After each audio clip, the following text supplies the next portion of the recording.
Well, good morning and welcome to our class. I hope that you have your tea ready. It is such a lovely and beautiful morning, and I'm happy that you have a chance to join me. Let's keep talking and see what happens. So, I was thinking, we need to review some spelling words. Spelling is very important. You know, nowadays we have all this technology that you just have to write probably like the first 3 or 4 letters of the word, and the word just come up automatically, so your brain doesn't even have to think, which is, it's very good. It's actually very useful to have this type of technology, but at the same time we want to make our brain work. We want to activate our neurons, right? We don't want everything so just right there, and like we don't have to think. I don't want to say easy because we do like some things to be a little easy. I mean, you're writing a paper and you don't have time now to be looking, Googling it, and a word that you got stuck on, and right away you just type in the 3 or 4 letters and there comes your choices and you just click on it. I mean, that is really useful. But what I'm trying to say is that we still need to get this pen and write. And if not writing, then typing works as well. Which makes me think, there are several studies that really emphasize and stress out the importance of integrating keyboard lessons. And that keyboard lessons to help you improve your cognitive thinking skills. They say that it helps even more than playing on video games, of course watching TV, but it helps more than playing video games, computer games, even math problems. I think that's what it said in the study. So these keyboard, piano lessons can really help you, because when you are playing a musical instrument, your entire brain, all the regions of your brain are activated, every single region. And so it's important to read up on that if you don't believe me. But supposedly when you sing, when you play an instrument, your entire brain is activated, or at least every region of your mind is activated. So what does that have to do with what we were talking about? Well, with typing, when you type, you are using your fingers and probably the same part of the region of the brain that we pianists use when we are playing a keyboard, because we're using our fingertips. The only difference is that when you are typing on your computer, of course you're not hearing any melodic sounds, you're not hearing any notes. We are, which also makes our brain makes the brain be more activated than when you're just typing. You understand? When you're typing, yes, there are some regions of the brain that are activated as equal as when you are playing the keyboard or piano. However, when you are playing the keyboard or piano, you're also creating sounds, and those sounds are activating other regions of the brain, which typing is not. But still, highly encouraged, go and type to activate that mind. I still write. It's nice to write. And so I want us to focus on some words, like Massachusetts, occasionally Minnesota, and Connecticut. For some reason, we get these words mixed up. Massachusetts, Massachusetts, only one S at the end.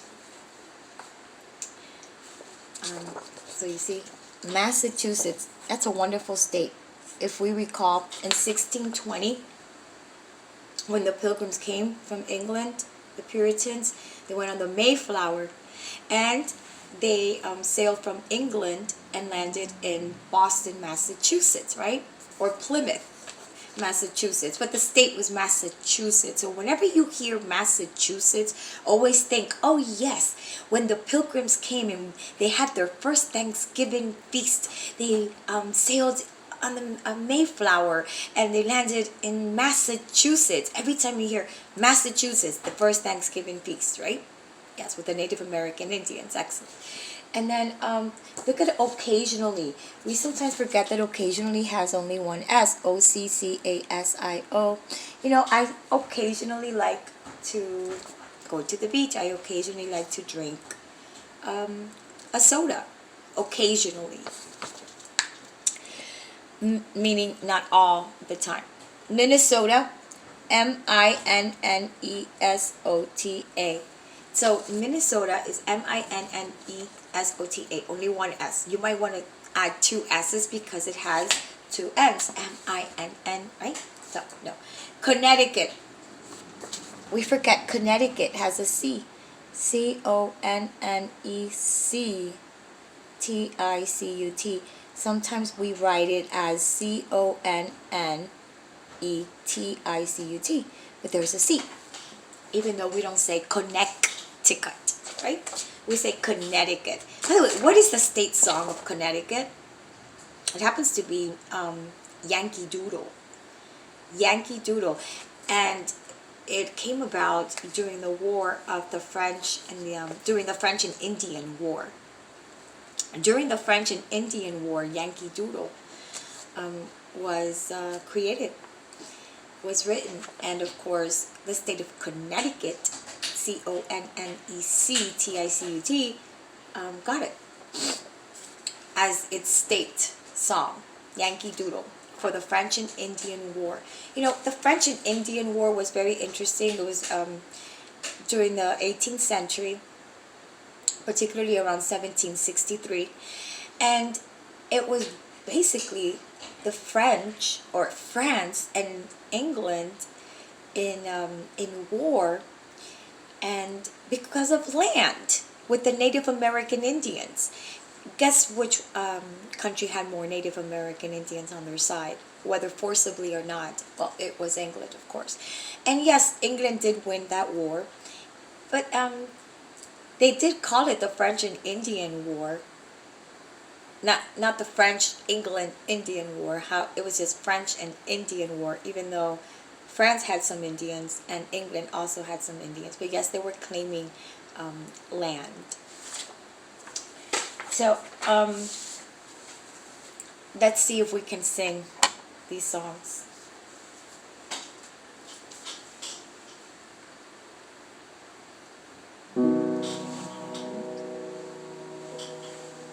All right, so let's sing. Let's start with Minnesota. Okay, Minnesota, Minnesota, Minnesota.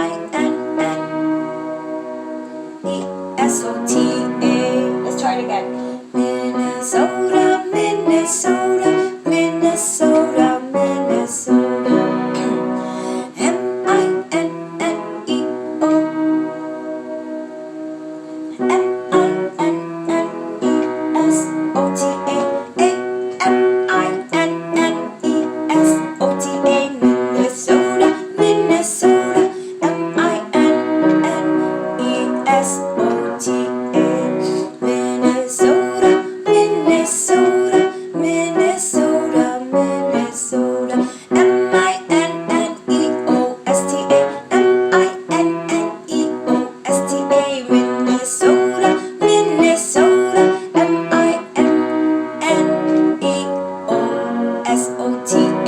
Minnesota. So let's talk again about the claiming of the land. Yes, they arrived and they were claiming land. The Native Americans were the first natives to be here, the first people to be in this land of the United States, what was later called the United States of America. It was not called the United States of America when the Native American Indians were living here. No. When was the United States formed? When the 13 colonies finally got freed, right? From England. They were English, or you want to say British or English colonies. They were British or English colonies. When they were finally, the Declaration of Independence was signed, they are finally freed and liberated from England, and that is the beginning or onset of the United States initiation of a nation, of a union, of the United States of America. But it wasn't until throughout later on, more years had to pass and progress for more states to be formed. I mean, it's a lot of states, right? It was just the first 13 original colonies. This did not exist. Then, of course, we had all of this. With the Northwest Ordinance, we had more states added. I mean, states had to even apply for statehood. It was quite a process. So before this claiming of the land, the Native American Indians were living on this soil, correct, and they were giving them, the states, names, their own names, their Indian names. That is correct. For example, Kansas translates to people of the south wind, right? People of the south wind. And I think Iowa is behold the sun coming down. Idaho, behold the sun coming down. That's exactly what Idaho. It wasn't Idaho, it was Idaho. I'm probably not even pronouncing it the way that the Native Americans would have said it back then. Idaho. Idaho, behold the sun coming down the mountain. Kansas, people of the south wind. And there are other states that have the Native American names. However, it was not the United States of America. It was not a nation. It was land that they were naming. And those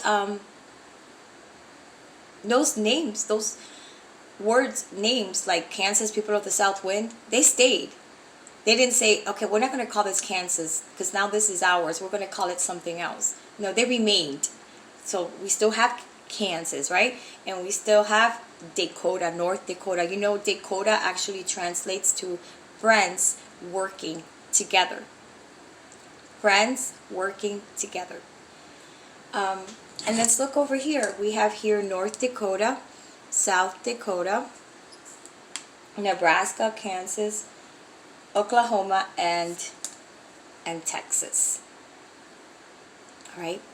So it's very interesting when you pause and you reflect on, yes, this land belonged to the Native American Indians as the Europeans were coming in and immigrating into this land. Of course, there was, we have to face the facts, there were power struggles, and they wanted to claim their land because they wanted to adopt their traditions, their viewpoints on their religions. Another interesting point is when the Puritans came on the Mayflower in 1620 from England, they were trying to flee persecution, religious persecution. And then when they arrived, they wanted the Native American Indians to adopt and foster their traditions and their religious viewpoints. It's kind of interesting, right?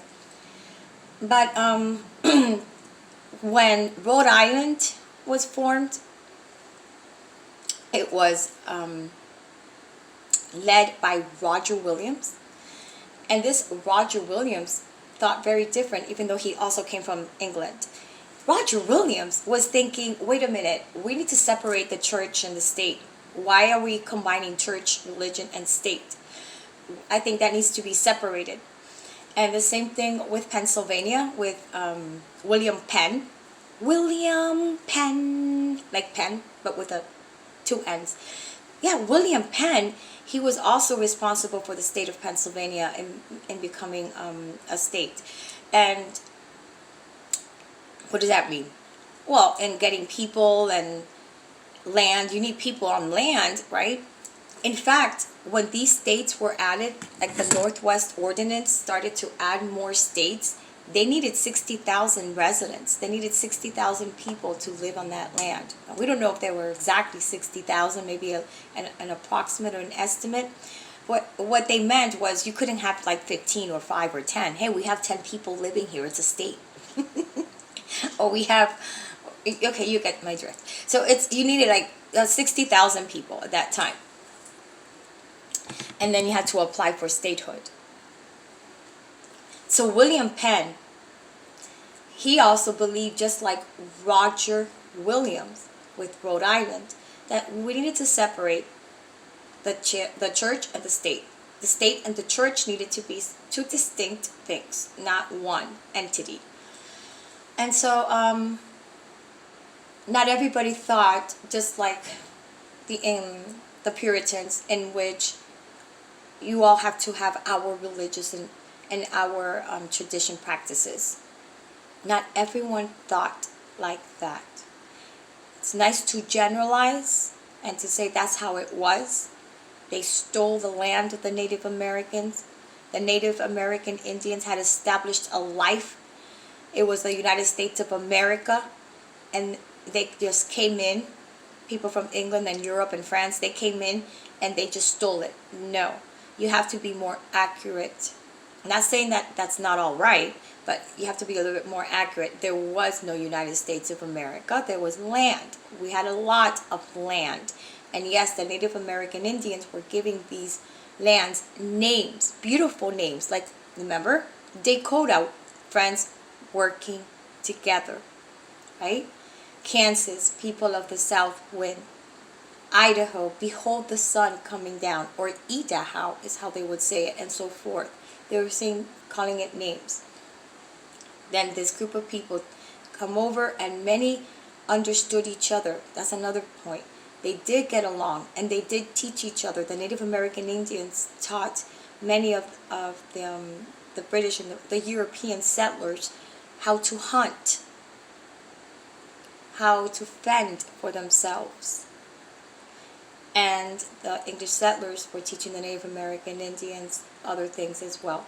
But of course, when money came into play, because they needed to purchase, they also thought about ideas. Well, let's trade. You know, you give us this and we give you that. Who wanted land? The settlers. The European settlers, they wanted the land. In fact, Louisiana,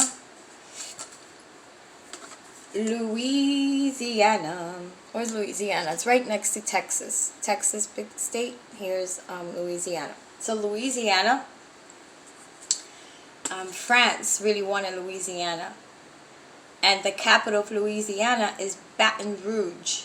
And what is Baton Rouge? It translates to red stick in French. Red stick, in Spanish, un palo rojo. Un palito rojo. Un palo rojo. Baton Rouge. Como un bastón. Baton Rouge. Rojo. Red. You know, if I could speak in more languages, I would, but unfortunately I don't. Baton Rouge. Red stick. Palo rojo. That is the capital of Louisiana. So what does this have to do with the land thing? Well, because France wanted it. Why do you think the capital's in French? France wanted. In fact, France, La Salle, a leader from France, went with his French flag. Are you paying attention? Excuse me.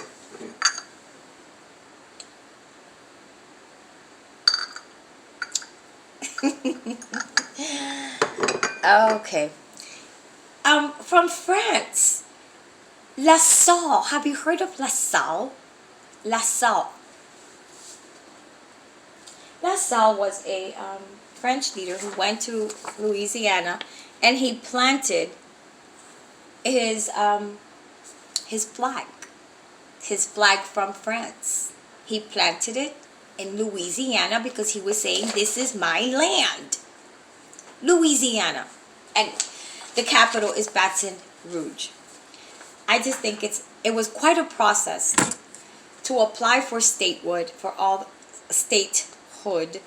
and finally have what is now the United States of America. And that is something that we have to really reflect and think about. Sometimes we don't. It's just something to reflect. How did this whole thing get started? How did this nation, this wonderful country, really get started?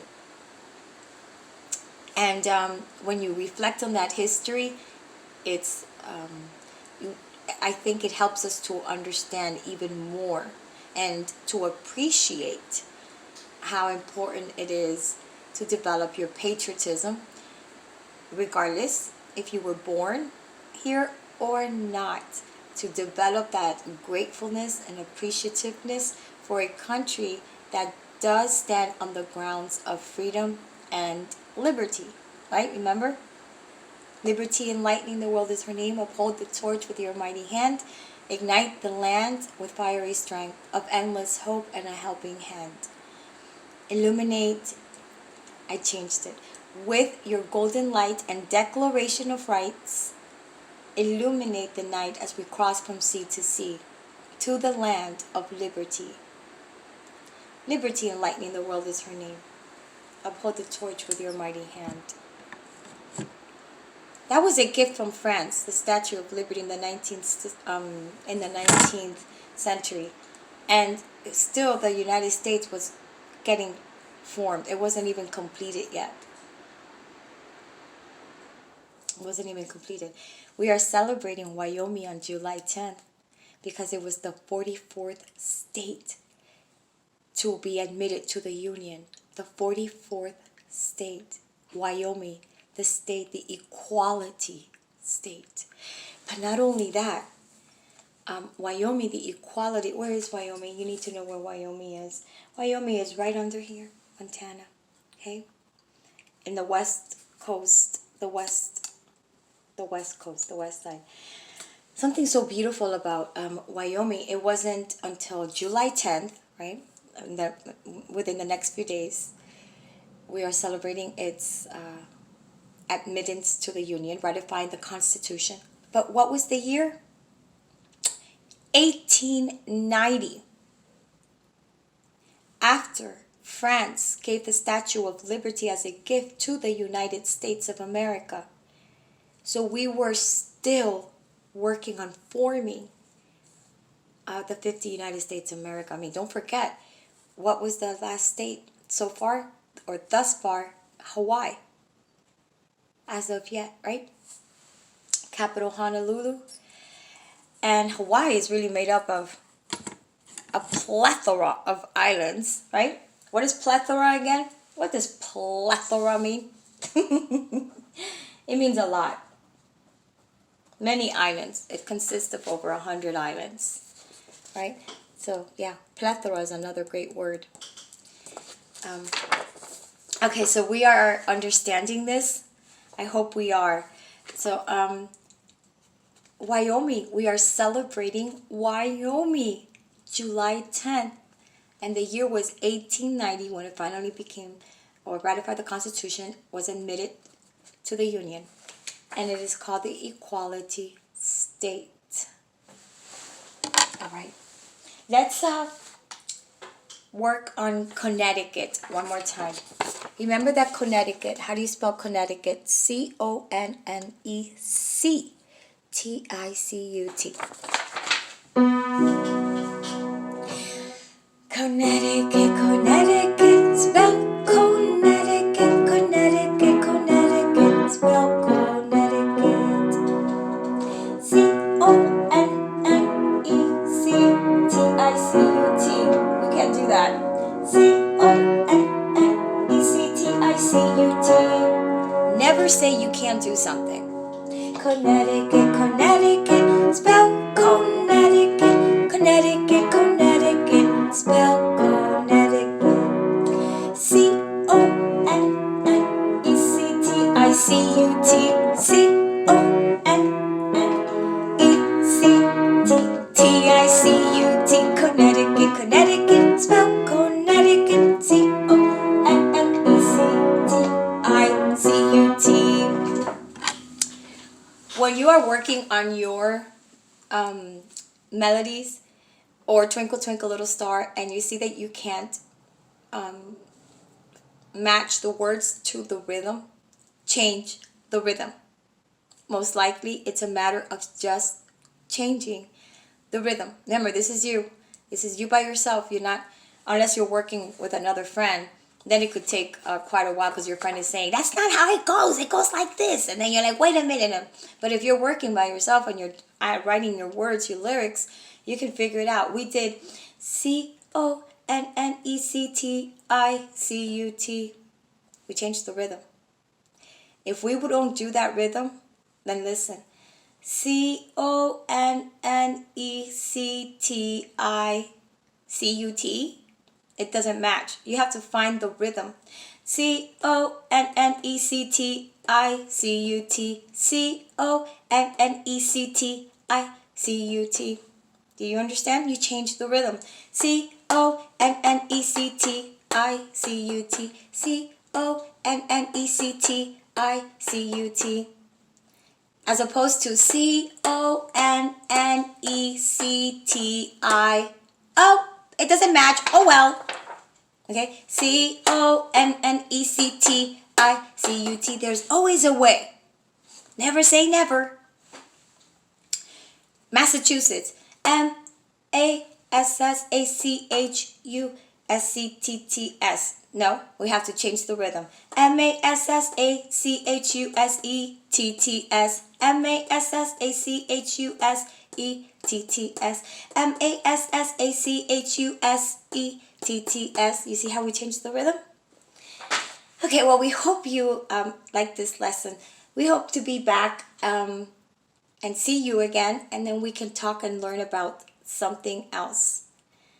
And remember the 6 states sitting on the middle of the map, from North Dakota all the way to Texas.